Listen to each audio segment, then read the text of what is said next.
Σας εύχομαι να είστε πάντα ευτυχισμένοι. Να ζήσετε, να ευτυχίσετε. Εγώ θα είμαι πάντα δίπλα σας. Σήμερα είναι μια καλή περίσταση και στιγμή για σένα. Εύχομαι ό,τι καλύτερο. Να κάνουν μια ευτυχισμένη οικογένεια και όλα τα άλλα θα τα βρούνε μεταξύ τους. Όπως ήσασταν και σήμερα. Και Κατερίνα, ξέρεις, άμα δεν το κάνεις ευτυχισμένο, από μένα θα τη βρεις. Πάντα να είστε ευτυχισμένοι. Ό,τι καλύτερο εύχομαι, καλούς απαγώνους. Και όλα τα προβλήματα με χαμόγελο, συζήτηση και πάνω απ' όλα η αγάπη.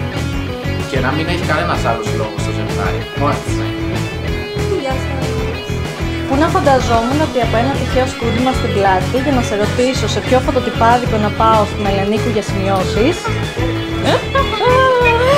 θα έφτανε η μέρα που θα σου έγραφα για το γάμο σου. Τα χρόνια πέρασαν, όμως εγώ χαίρομαι που εσύ παρέμεινες στη ζωή μου, γίνω το γλυκό και καλοσυνάτο κορίτσι που γνώρισα. Χαίρομαι που ο χαρακτήρας σου έχει παραμείνει αναλύωτο στον χρόνο και εσύ πάντα μαχήτρη για όσα έχεις πετύχει μέχρι τώρα. Σου εύχομαι σημερινή μέρα να είναι η αφετηρία μιας κοινής ζωής και με το άλλο σου μισό, γεμάτη με αμοιβαία αγάπη, έρωτα, κατανόηση, επικοινωνία και σεβασμό. Σε αγαπώ πολύ πολύ.